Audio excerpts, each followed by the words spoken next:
माँ तू सबसे प्यारी है, माँ तू जग में न्यारी है।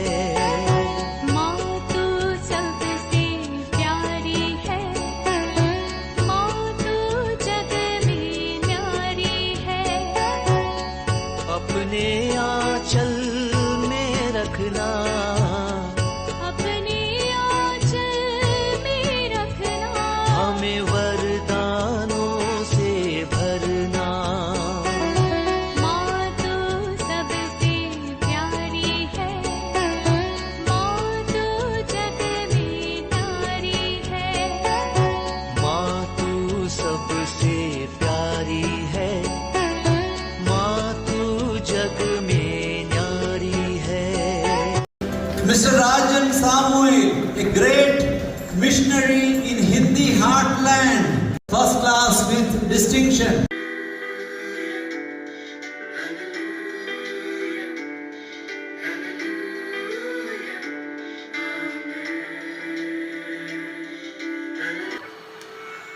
पिता, पुत्र और पवित्र आत्मा के नाम पर आमीन। आप सबों को जय यीशु।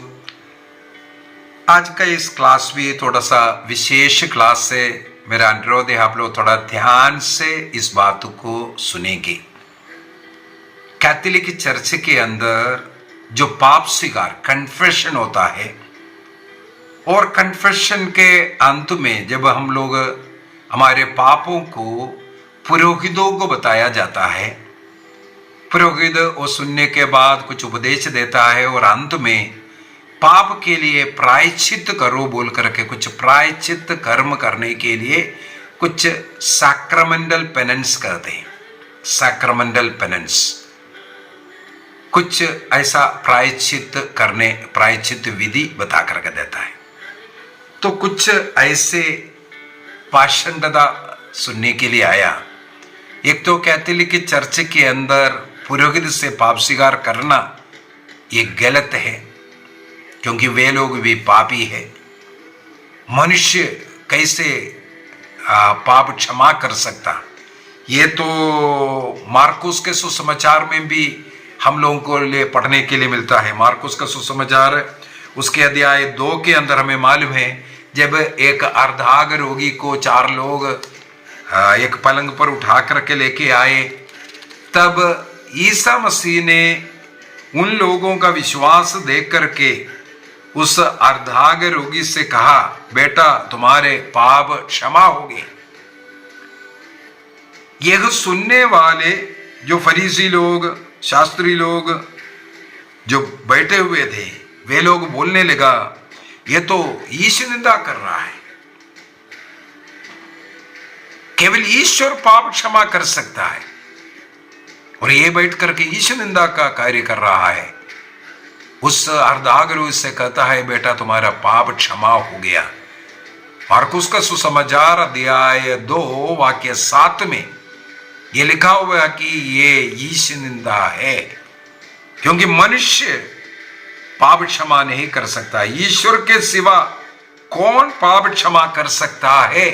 यही शास्त्री पूछते हैं। क्योंकि देखो, धर्म ग्रंथ का शास्त्रीय हो, सारे नियम सीखने वाला व्यक्ति वहां पर लोगों के बीच में कहते हैं ये ईश निंदा है,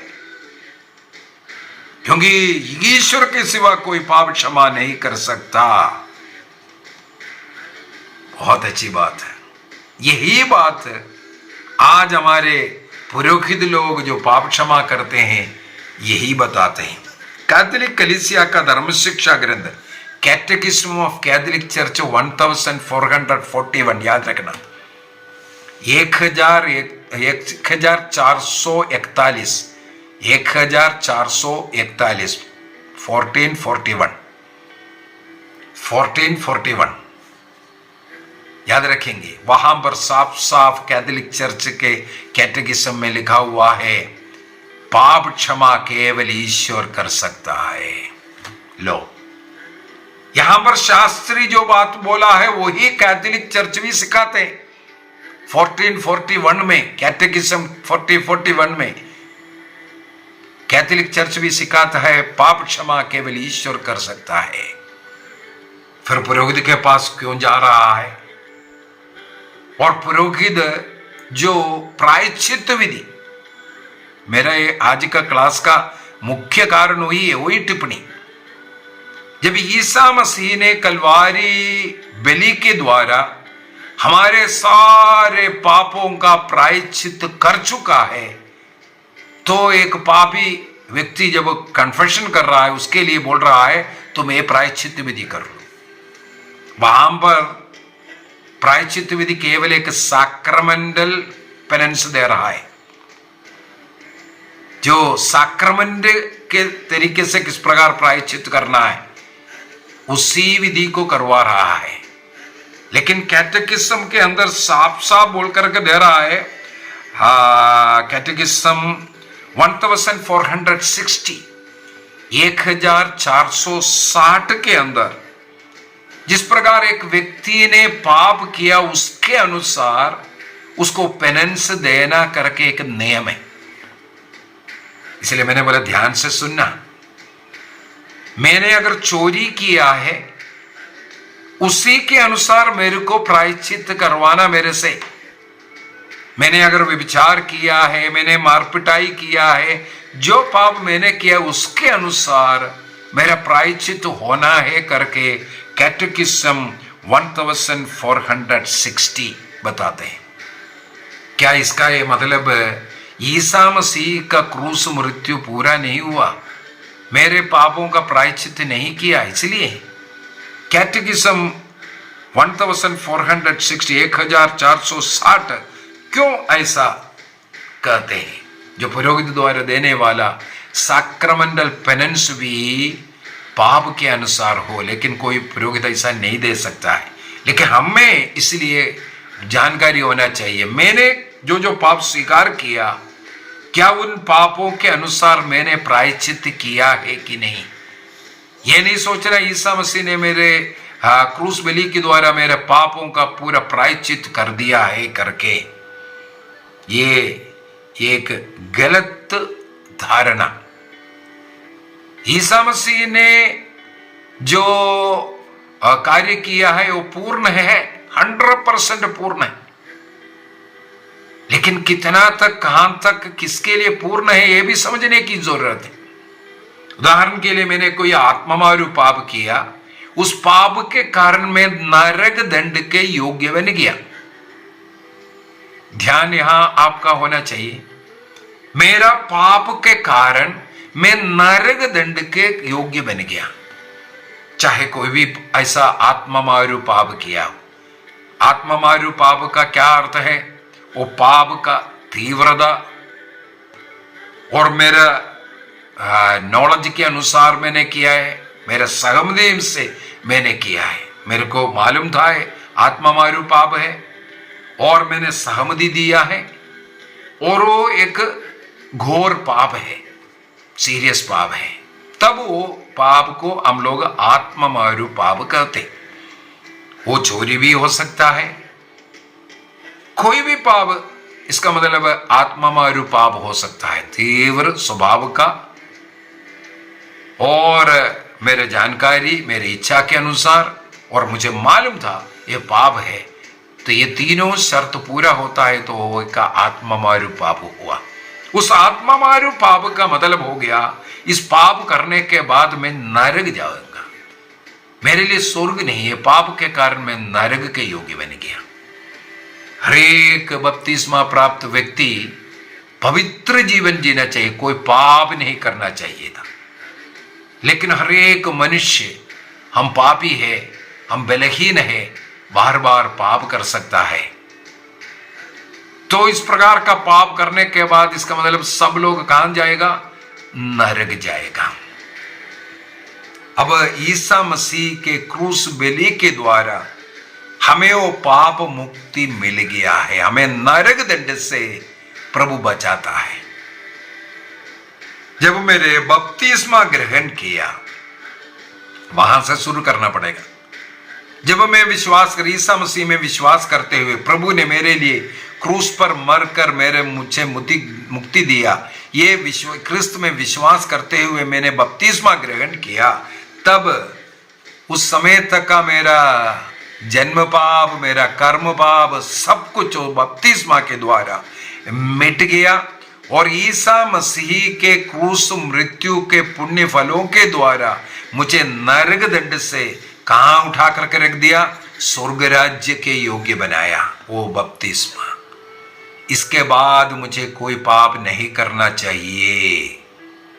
बपतिस्मा के बाद, इसलिए संत योहन कहते हैं हम क्रिस्त का संतान है, हम क्रिस्त में हैं, इसलिए हम कोई पाप नहीं कर सकते करके लिखा। नहीं करना चाहिए। कोई भी बपतिस्मा प्राप्त व्यक्ति कोई पाप नहीं करना चाहिए, तभी हम क्रिस्त में हैं। बपतिस्मा का मतलब मैं क्रिस्त से जुड़ गया, क्रिस्त मुझ में और मैं क्रिस्त में हूं, इस प्रकार का जीवन जी रहा है। तो हम पाप नहीं कर सकता, लेकिन हम पाप करते हैं, नरक दंड के योग्य बन गया। पर तब ईसा मसीह ने देखा मनुष्य की क्या स्थिति है। मनुष्य के पाप मिटाने के लिए वो स्वयं ईश्वर मनुष्य बनकर के आया। सारे मनुष्यों का पाप को अपने ऊपर उठाकर, सारे पापों को अपने ऊपर उठाकर, ईसा मसीह के पूर्व के लोग, ईसा मसीह के समय के लोग और आने वाले सभी लोगों का पापों को क्रिस्त ने अपने ऊपर उठाकर एक बलि अर्पित किया, अपने को अर्पित किया। उस बलि की जो कृपा, वो पुण्य फल, उसके द्वारा क्रिस्त में जो कोई विश्वास करता है उनको पाप मुक्ति मिल सकता है। इसके बाद मनुष्य पाप नहीं करना चाहिए, लेकिन मनुष्य पाप करेगा ये जान करके क्रिस्त ने अपने स्वर्गारोहण के पहले, स्वर्ग में जाने के पहले अपने शिष्यों को यह अधिकार दिया, मनुष्य पाप कर रहा है इसलिए उनका पाप को क्षमा करना। मनुष्य पाप करता है तो ईसा मसीह ने ये नहीं बोला मैं स्वर्ग में बैठ करके क्षमा कर दूंगा। यदि स्वर्ग में बैठ करके ईश्वर क्षमा करना है तो ईश्वर को मनुष्य बनकर के, ईसा मसीह बनकर के इस संसार में आना, ये कष्ट पीड़ा सह करके, अपमान निंदा दर्द सह करके मनुष्य का पाप का प्रायश्चित कर मरने का, दफनाने का जरूरत नहीं था। यदि वह मनुष्य बनकर के मनुष्य के पापों को हराया, उसके लिए प्रायश्चित बलि अर्पित किया। ईसा मसीह चाहते हैं मनुष्य को इसके बाद बपतिस्मा के बाद भी पाप करेगा और वो स्वर्ग जा रहा है, इसलिए वो अधिकार ईसा मसीह में जो अधिकार था, वो अधिकार ईसा मसीह ने शिष्यों को दे रहा है। जब शास्त्री ने बोला ये ईश निंदा कर रहा है, अर्धांग रोगी से कहा तुम्हारा बेटा, तुम्हारा पाप क्षमा हो गया, ईश निंदा कर रहा था। और उसी अध्याय का वाक्य 10 में, मार्कुस अध्याय 2 वाक्य 10, मार्क चैप्टर 2 वर्स 10, वहां पर लिखा है ईसा मसीह ने उन लोगों से कहा तुम लोग जान लो कि मानव पुत्र को पाप क्षमा करने का अधिकार है। मत्ती का सुसमाचार 28-20 में भी 18 से लेकर के हम लोग 20 तक पढ़ेंगे, वहां पर भी यही लिखा हुआ है, स्वर्ग और पृथ्वी पर सब कुछ का अधिकार मेरा है। ईसा मसीह का यह अधिकार लूकस के सुसमाचार अध्याय 7 के अंदर 36 से आगे हम लोगों को उस पापनी स्त्री के विषय में लिखा हुआ है। उस स्त्री से भी प्रभु ने कहा बेटी तुम्हारा पाप क्षमा हो गया। प्रभु ईसा मसीह को अधिकार था पाप क्षमा करने का। वो अधिकार ईसा मसीह ने अपने स्वर्गारोहण के पहले शिष्य लोगों को देता हुआ, सबसे पहले मत्ती के सुसमाचार अध्याय 16 वाक्य 18, 19, 20 में हम लोगों को पढ़ने के लिए मिलता है। पेतरुस से कहते हैं, वाक्य 19 में पेतरुस से कहते हैं मैं तुम्हें स्वर्ग राज्य की कुंजियां प्रदान करता हूं। कुंजी मीन्स वो अधिकार, क्रिस्त का वो अधिकार, वो कुंजी पेतरुस को दे रहा है। जो तुम यहां बांधेगा, जो अनुमति देगा, वो स्वर्ग का अनुमति रहेगा। इसके बाद अध्याय 18 वाक्य 18 में भी हम लोग देखते हैं यदि यहां पर 16 में पेतरुस को दिया है, 18 में सभी शिष्यों को अधिकार देते हुए तुम जो कुछ यहां बांधेगा स्वर्ग में भी बांधेगा, यहां जो कुछ तुम खोलेगा स्वर्ग में भी खोलेगा। इसका मतलब उनको अधिकार मिला। 2 कुरिन्दी चैप्टर 5 वर्स 18 के अंदर, 2 कुरिन्दी अध्याय 5 वाक्य 18 के अंदर संत पौलुस कहते हैं, पाप क्षमा का, मेल मिलाप का यह अधिकार हम प्रेरितों को मिला है। ध्यान से पढ़ना उसको। संत पौलुस कहते हम प्रेरितों को प्रभु ने यह अधिकार दिया है। इसके बाद वाक्य 20 में संत पौलुस कहते हैं, we are the ambassadors of Christ, हम लोग क्रिस्त के राजदूत है। राजदूत रिप्रेजेंट करता है। हमारा भारत देश का अगर राजदूत अमेरिका में है, यहाँ का प्राइम मिनिस्टर प्रेसिडेंट को वहां के प्रेसिडेंट से कुछ बोलना है, उस राजदूत जाकर के बोलते हैं। राजदूत जो बोलता है वो यहाँ का प्रेसिडेंट का कहना है, इस देश का कहना है। इसी प्रकार हम क्रिस्त के राजदूत कहते हैं। इसका मतलब यहां पर वो प्रेरित जो बोल रहा है वो क्रिस्त का बोलना है, क्योंकि वो अधिकार दिया है।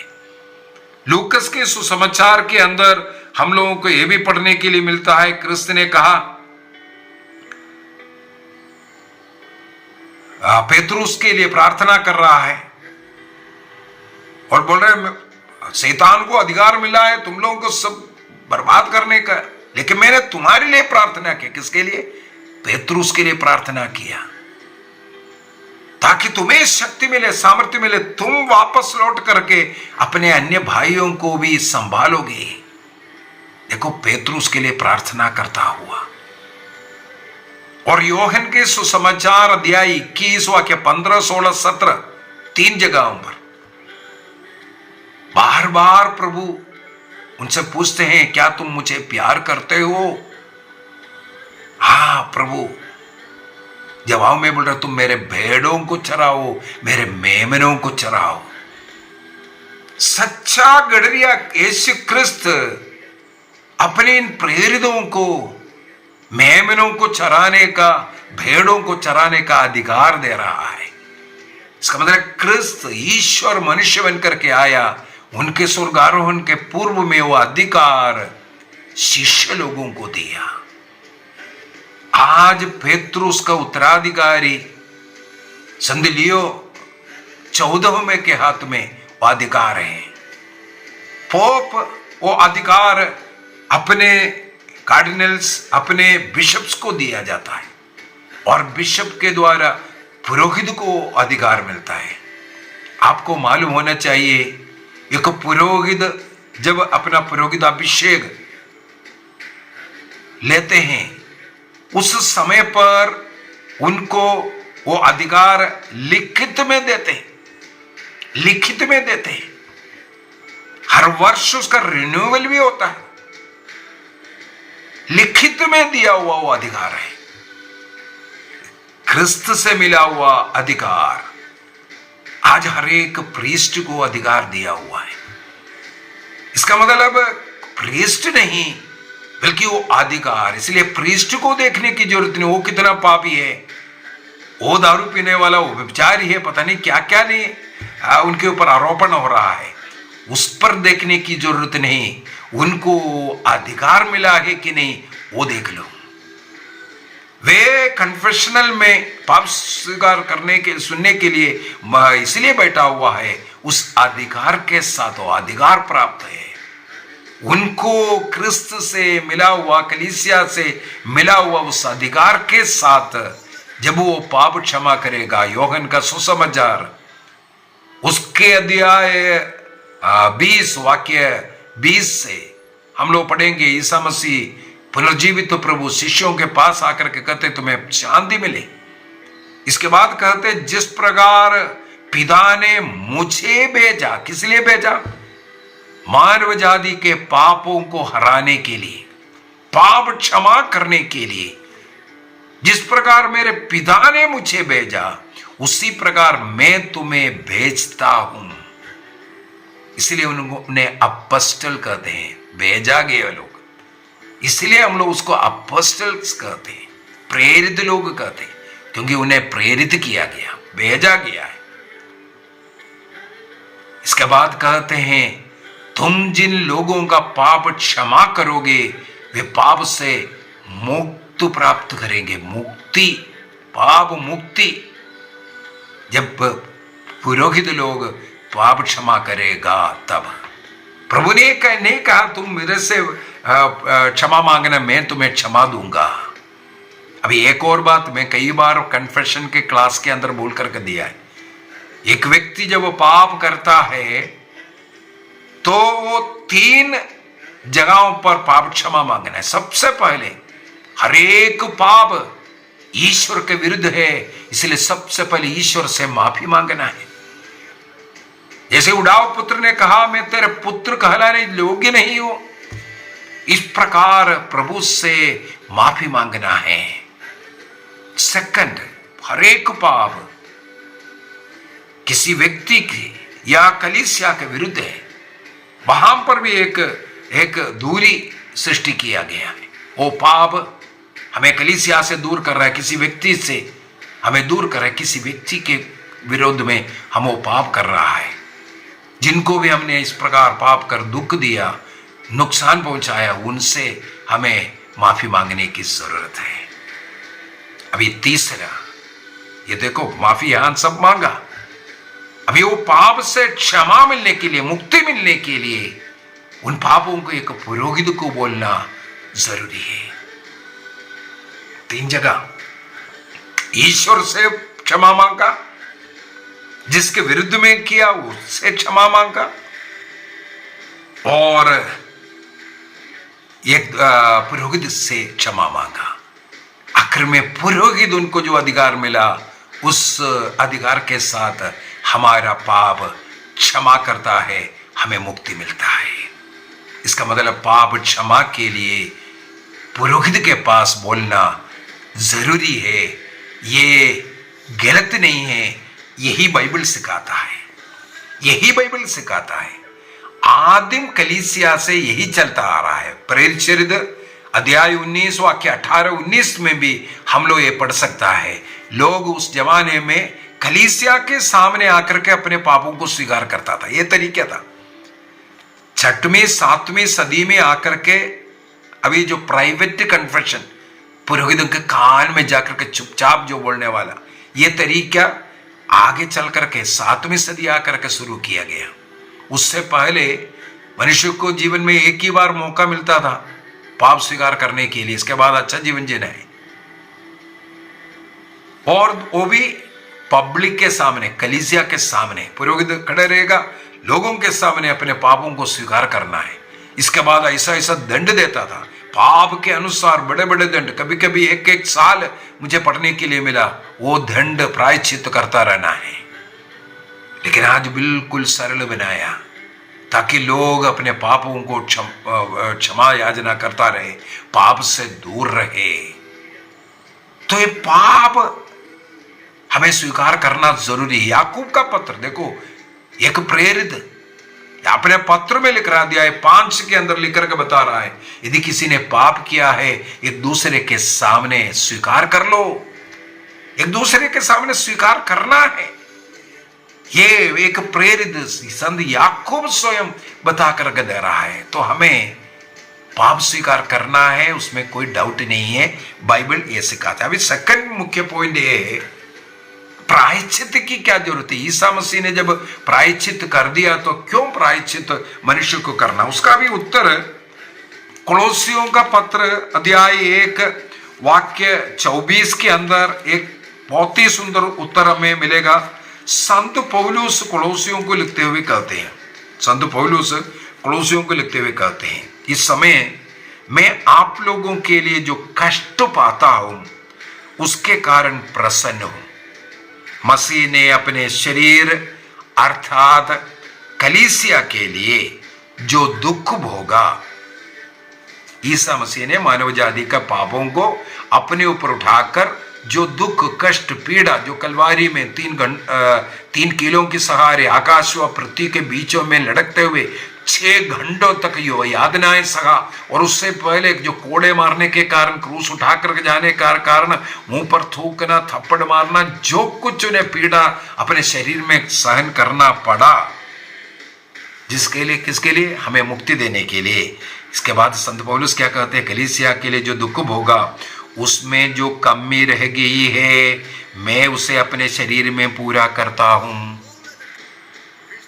क्या बोल रहा है संत पौलुस? यहां साफ साफ लिख रहा है ईसा मसीह के क्रूस मृत्यु में वो पीड़ा जो सहन किया उसमें कुछ कमी रह गया है, उसको मैं अपने शरीर में पूरा करता हूं करके।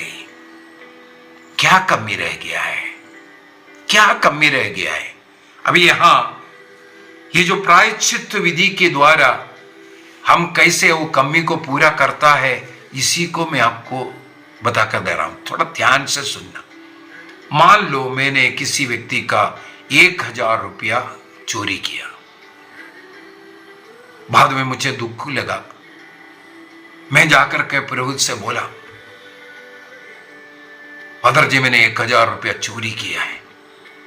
अभी हम लोगों को मालूम है पाप स्वीकार के बाद, हाँ पुरोहित नियम है, कैटेकिज्म 1460 में साफ साफ लिखा हुआ है, पुरोहित पाप के अनुसार, उस व्यक्ति के अनुसार, वो व्यक्ति जो प्रायश्चित कर सकता है उसके अनुसार उनको प्रायश्चित विधि देना है, वो जो सैक्रामेंटल पेनेंस देना है।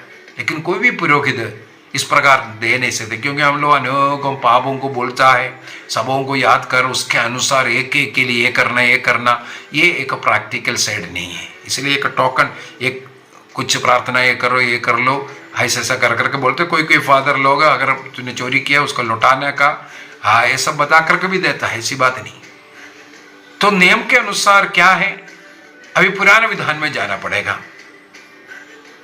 लेवी ग्रंथ के अंदर वो जो विधियां हैं उसमें जो हमने जो गलती किया है उस पाप हम लोग स्वीकार कर रहे हैं, प्रायश्चित विधि सब है, लेकिन उसके लिए हम लोग जो गलती किया उसको लौटाने का तरीका, यदि हम लोगों का पाप क्षमा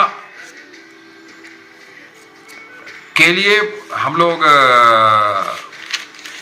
जो बलि अर्पित कर रहा है, उस बलि अर्पित करने के पूर्व में जितना अन्य लोगों को जो क्षति हमने पहुंचाया है, नुकसान पहुंचाया है, उसका पूर्ति करने के बाद हमें प्रायश्चित बलि अर्पित करना।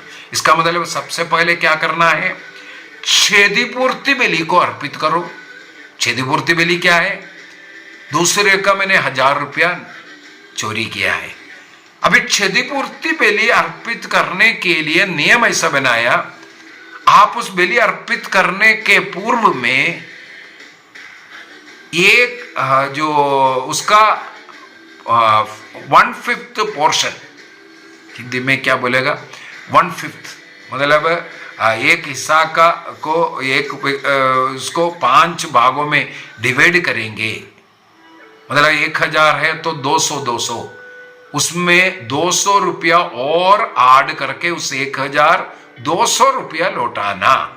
मैंने 1000 रुपया चोरी किया था, यदि मुझे उसमें पाप स्वीकार करना है, क्षमा मिलना है, उसमें क्षतिपूर्ति बलि के अनुसार पहले बलि अर्पित करने के पहले क्या करना है, उसका 1/5 पोर्शन अर्थात 1000 का 5 हिस्सा में डिवाइड करने में 1 पोर्शन अर्थात 200 रुपया और जोड़ करके, इसका मतलब 1200 रुपया उनको लौटाना सबसे पहले। इसके बाद आकर के यहां पर बलि अर्पित करना अर्थात पाप स्वीकार करना।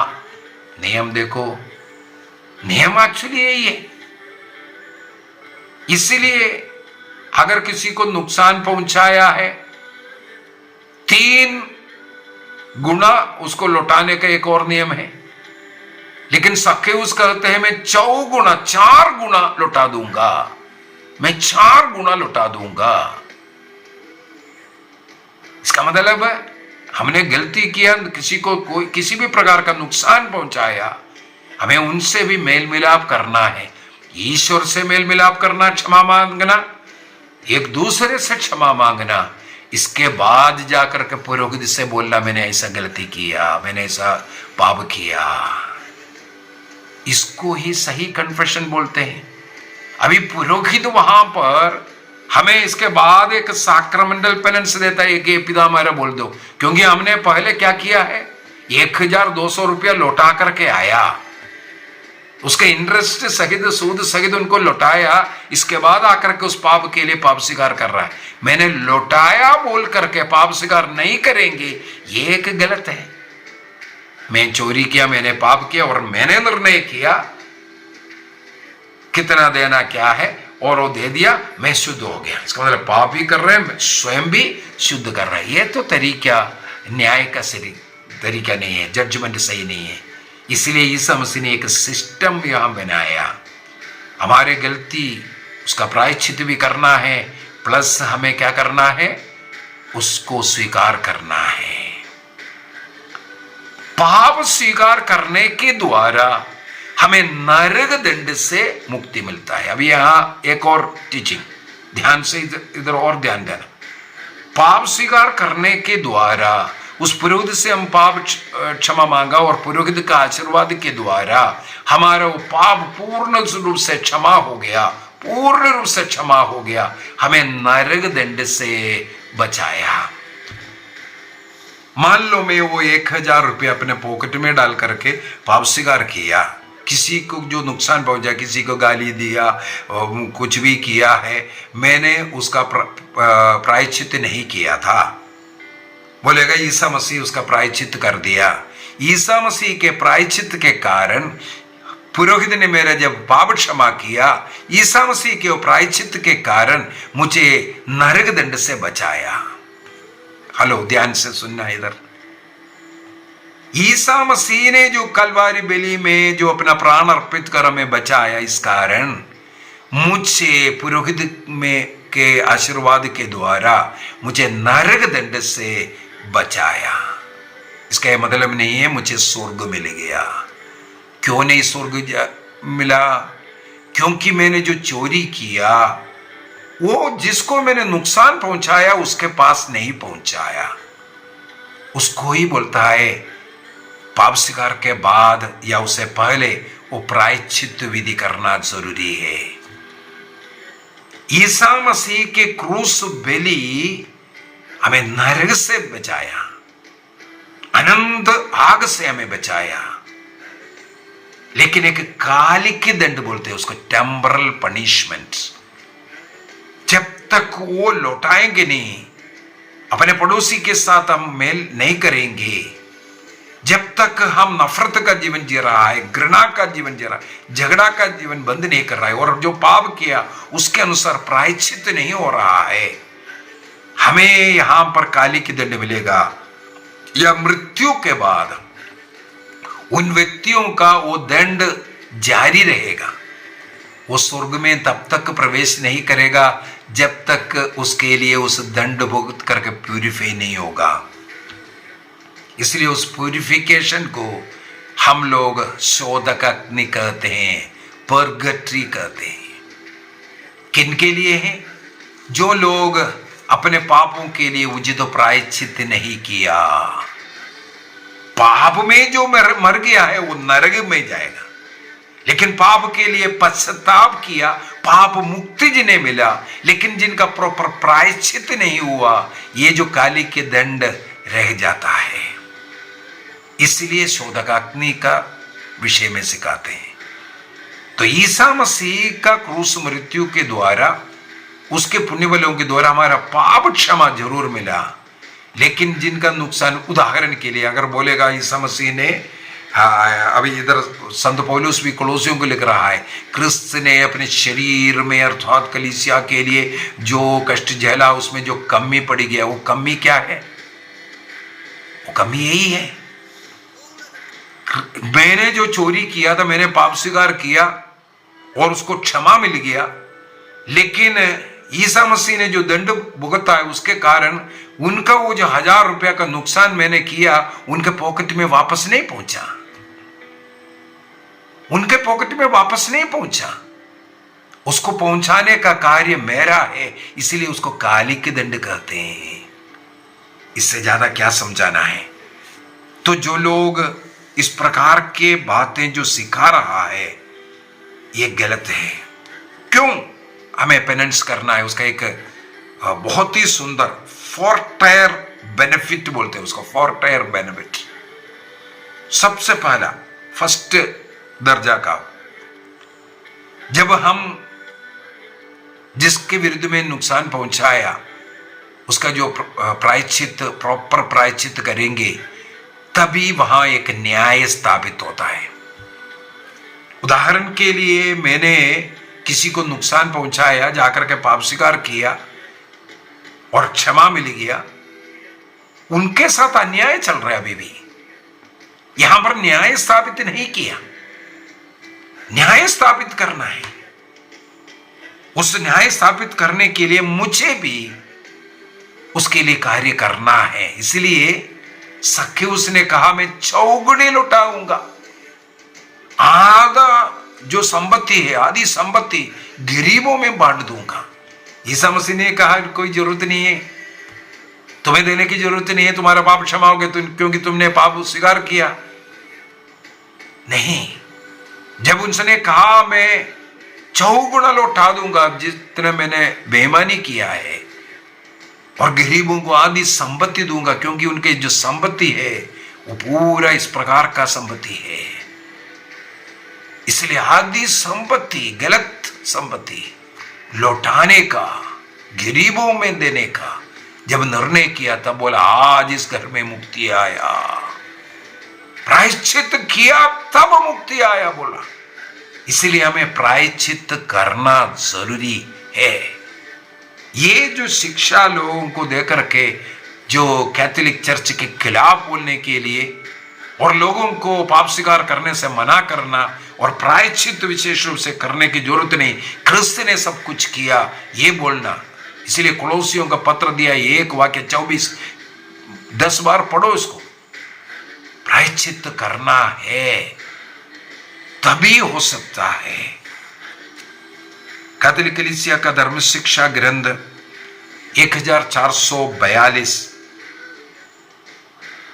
यीशु क्रिस्त ने चाहा, यीशु क्रिस्त के स्वर्गारोहण के बाद भी ये जो क्षमा का, पाप क्षमा का ये कार्य कलीसिया में जारी रहे, इसलिए पुरोहितों को अधिकार दे करके गया।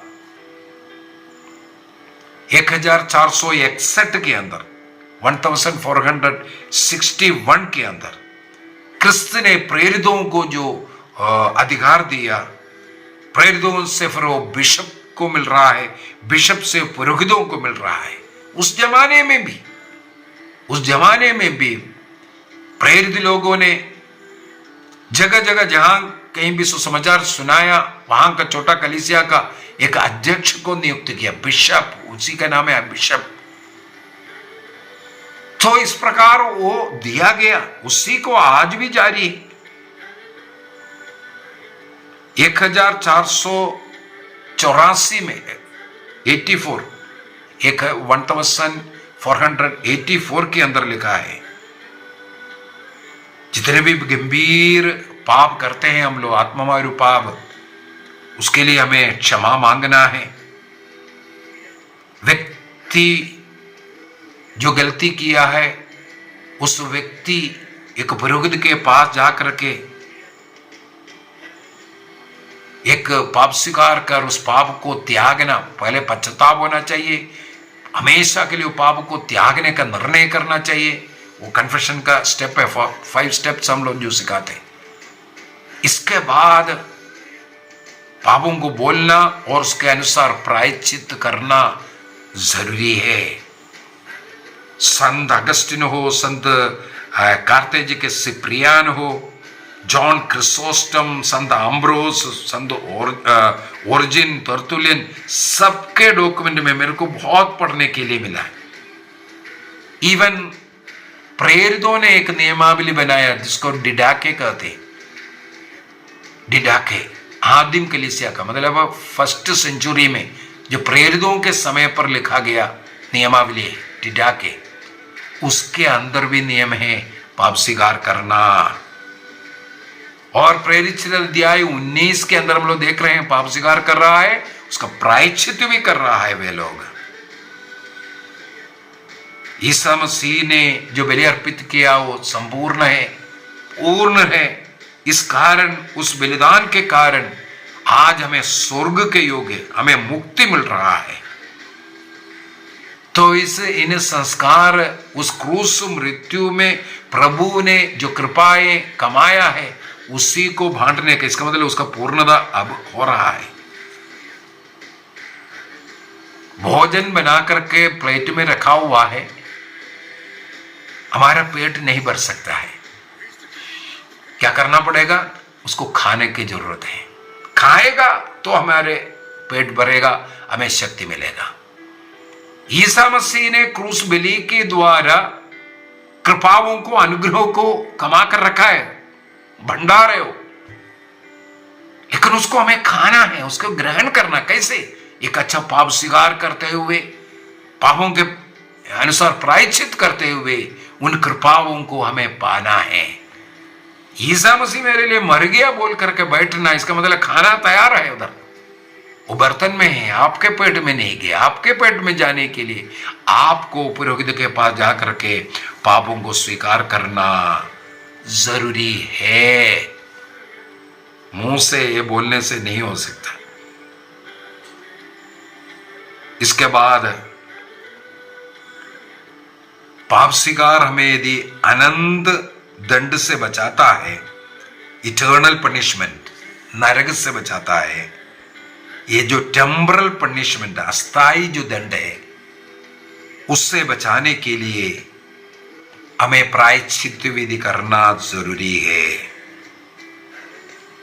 पाप स्वीकार किया, नरक दंड से हमें बच गया, लेकिन इस जगह पर या परगट्री में हमें जो दंड भुगतना पड़ेगा, उससे बचने के लिए हम प्रायश्चित विधि करते हैं।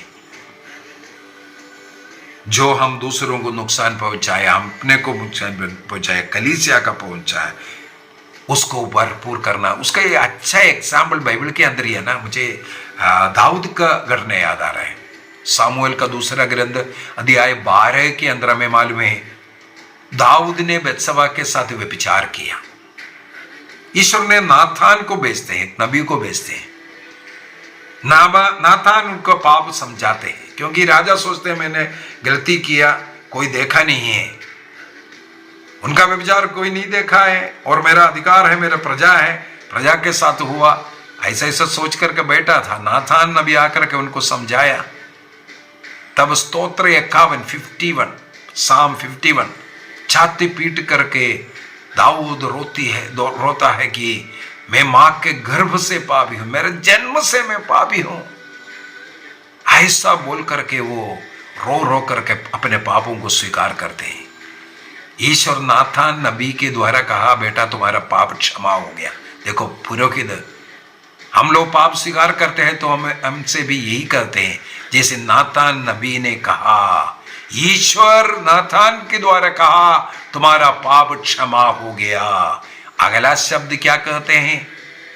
एक तलवार तुमने क्योंकि ये किया, तुमने रहस्य में किया, लेकिन तुम्हारे पुत्रों ने अभी इसको सब लोगों के सामने खुल्लम खुल्ला करेगा। और तुमने ऐसा पाप करने के कारण उस पाप का परिणाम, वो जो गर्भवती है वो बत्सबा, उस पुत्र की मृत्यु के विषय में सामुएल का दूसरा ग्रंथ अध्याय 12 वाक्य 13-14 में लिखा है। क्षमा तो मिल गया था, लेकिन देखो वहां पर एक दंड के विषय में, उस दंड से बचने के लिए हमें उस पाप के अनुसार दंड भोगने की जरूरत है।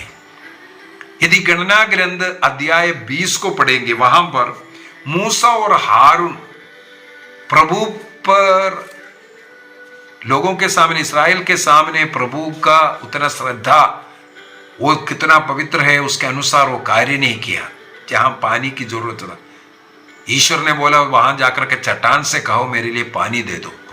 लेकिन पहले जो जैसे उन्होंने डंडे से पत्थर को मारा था, उसी प्रकार क्रुद्ध हो करके, क्या इस पत्थर से तुम्हें मैं पानी दूं बोल करके क्रोध कर करके उन्होंने उस पर मारा। प्रभु को अच्छा नहीं लगा। प्रभु ने बोला, उससे कहा ना, प्रभु के विशुद्धि को उन्होंने कायम नहीं रखा, इसलिए कहा तुम लोगों के प्रवृत्ति के कारण तुम लोग उस कनान देश में प्रवेश नहीं करेगा। हारून जल्दी मरते हैं। इसके बाद कनान देश के पास तक पहुंच गया। वहां पर मूसा नबी से कहा तुम कनान देश को एक बार देख लो बस, लेकिन प्रवेश करने नहीं दिया। क्या कारण है? पाप के कारण। लेकिन इसका मतलब वो नरक गया। हम लोग मत्ती के सुसमाचार 17 में देख रहे हैं, प्रभु ईसा मसीह के रूपांतरण के समय पर ये मूसा और एली प्रभु से बातें कर रहे। इसका मतलब वो स्वर्ग गया। देखो, उनको उस प्रतिज्ञा देश में, उस कनान देश में प्रवेश करना चाहिए था, लेकिन नहीं किया। वो दंड उनको दिया। दंड क्यों दिया? पाप का दंड। उसके द्वारा उनका प्रायश्चित विधि हो गया, इसलिए इसके बाद वो स्वर्ग गया। तो हम लोग देख रहा है, चाहे दाऊद हो, दाऊद के पुत्र ईसा मसीह, ये कहते हैं, इसका मतलब उनको पाप क्षमा मिला और इस प्रकार का दंड के द्वारा। तो इस काल के दंड से बचने के लिए हमें अपने पापों के अनुसार प्रायश्चित करते रहो। हर एक पाप के लिए उस पाप के अनुसार प्रायश्चित करना बहुत ही जरूरी है। इसलिए सक्खेउस प्रायश्चित किया, मुक्ति आ गया बोला। तो ये सिखाना, प्रायश्चित करना ईसा मसीह के क्रूस बलि के खिलाफ है, ऐसे सब बोल करके सिखाना ये गलत है। इसको बंद करना चाहिए। आइए हम अपनी आंखें बंद करें, निर्णय कीजिए। इस आगमन काल में एक अच्छा पाप स्वीकार करेंगे, अपने सारे पापों को एक कागज में लिखेंगे। ईश्वर के 10 आज्ञा, कलीसिया के 6 नियम, 7 मूल पाप जो मन वचन कर्म के द्वारा जो किया, जो करना चाहिए नहीं किया, जो नहीं करना चाहिए ऐसा किया, हरेक पाप सोच विचार एक कागज में लिखेंगे। एक अच्छा पाप स्वीकार करेंगे, पश्चाताप करेंगे, अब से ऐसा गलती ना करने का निर्णय करेंगे और हरेक के पाप के अनुसार प्रायश्चित भी करेंगे, ताकि हम कालिक दंड से, उस शोधकाग्नि के दंड से हम बच जाएं। सीधा स्वर्ग के योग्य जीवन, पवित्र जीवन, क्रिस्त में जीवन जीने का निर्णय करेंगे। प्रभु हम सबों को आशीष दे, पिता, पुत्र और पवित्र आत्मा के नाम पर आमीन। आप सबों को जय यीशु।